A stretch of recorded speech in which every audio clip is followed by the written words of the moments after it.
Assalamualaikum warahmatullahi wabarakatuh.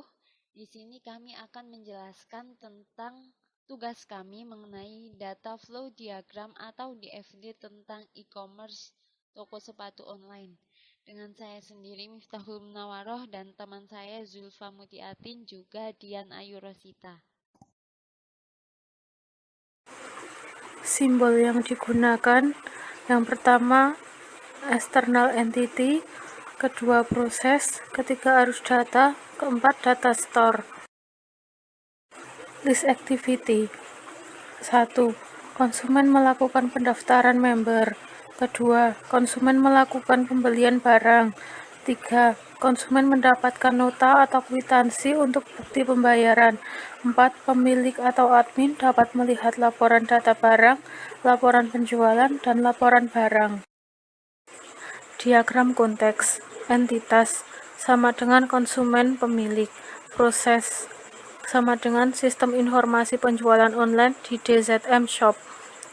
Diagram konteks akan menggambarkan keterkaitan input maupun output data antara sistem dengan entitas.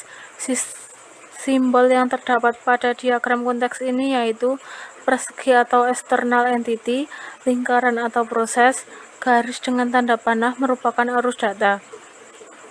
Keterangan diagram konteks ini adalah data konsumen tersebut akan diproses oleh sistem untuk memberi informasi ke entitas lain. Konsumen melakukan pendaftaran untuk pembelian barang di sistem. Kalau sudah, sistem akan memproses data tersebut. Setelah itu, sistem akan memberikan kwitansi atau nota untuk konsumen.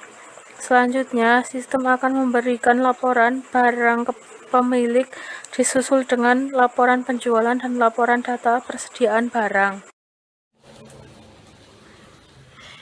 Di DFD level 0 ini, data konsumen akan masuk ke proses pendaftaran member dan selanjutnya akan diproses sebagai laporan data konsumen.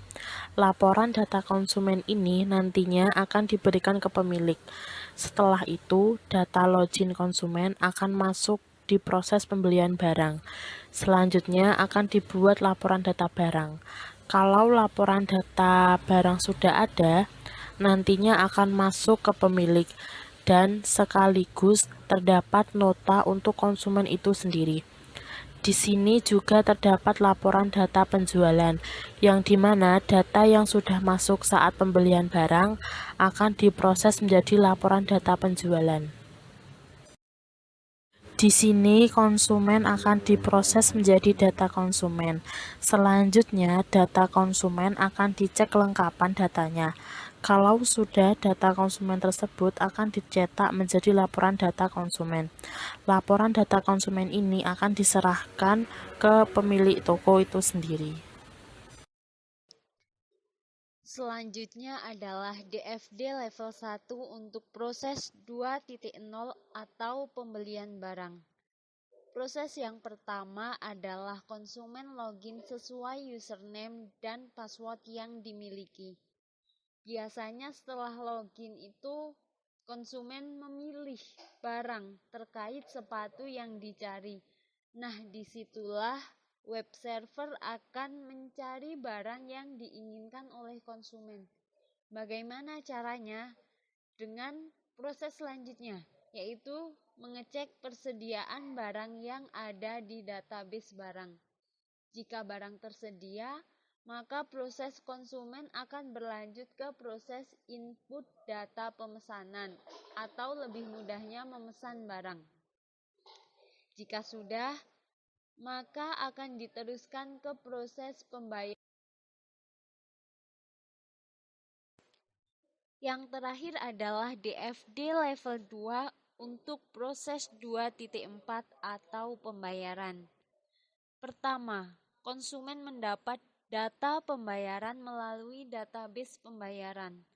Data pembayaran ini diperoleh dari data pemesanan yang dilakukan oleh konsumen yang kemudian sudah diolah oleh pemilik barang yakni DZM Shop. Setelah ada persetujuan pembelian dan pembayaran, data pembayaran dikirimkan ke konsumen.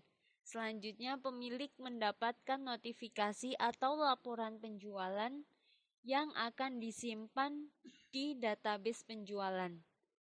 Database penjualan kemudian diolah dan disimpan menjadi data penjualan. Ya, sekian presentasi dari kelompok kami. Kurang lebihnya kami mohon maaf. Kami akhiri.